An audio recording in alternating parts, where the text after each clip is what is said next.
I do want to acknowledge Audubon's great role. Certainly the nature centers, the network of nature centers all over the country really are a kind of backbone, or sometimes disconnected vertebrae, of something that is emerging. If future generations do not have this personal connection to nature, where will future stewards of the earth come from? The studies show that almost to a person, conservationists had some kind of transcendent experience in nature when they were kids. How can we close that window? I think it's the human child in nature, because if kids aren't going out now and bonding with nature, who in the world will care about the spotted owl or any other endangered species?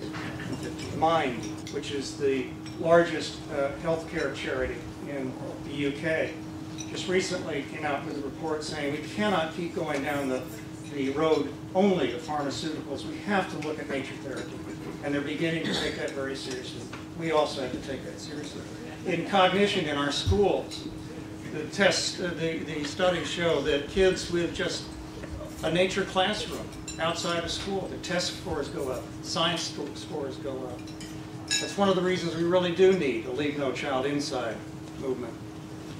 Clearly, the new studies, the decade of studies that have emerged show attention deficit disorder. The symptoms get much better with just a little bit of contact with nature. The attention span lengthens. Stress goes down. I've learned over time, over the last couple of years, that it doesn't matter what somebody's politics or religion is. They always want to tell me about the treehouse they had when they were kids, or that special place in nature to which they went. That place in the woods, or a beach, along a stream, to which they still go, in their heart, even if it was torn down long ago. They want to tell me about that. I gave congressional testimony a few months ago.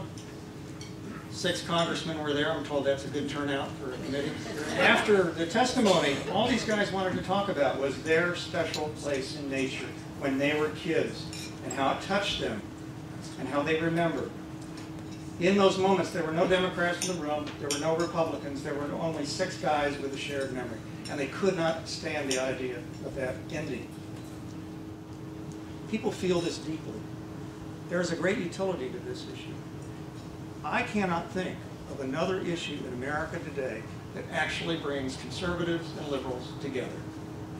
I cannot think of another issue today that once you get people who don't agree on very much to the same table to talk about this, they will begin to talk about education in a different way.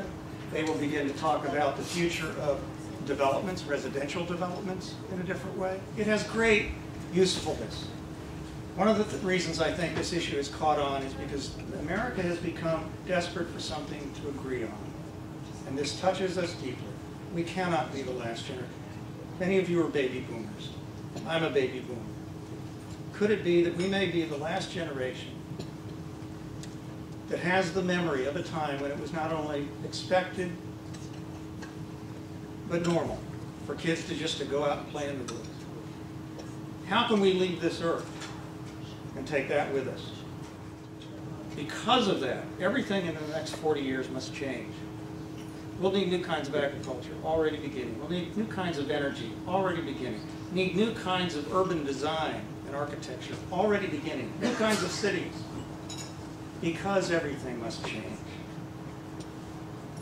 My profession, which has created a lot of the fear in the society that keeps parents, makes parents keep their kids indoors.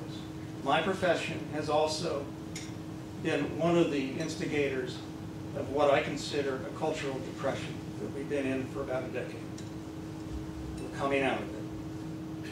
We're coming out of it. We're coming out of it because everything must change. The Lieutenant Governor introduced me recently. Before we went on, she was saying, "Rich, do you think things will ever be as good as they used to be?" I said, when I spoke, you know, the Lieutenant Governor asked me an interesting question, but I think it's the wrong question. The right question is, how can we make things better than they ever were? If we're not asking that question, how can we get there? How can we get there? Everything must change. We may be entering the most creative time certainly in our time, possibly in human history, because everything has changed. You've been doing that for a long time. Thank you for this medal, and thank you for everything that all of you have done for this issue, but for the broader concerns of the environment too. Thank you for changing.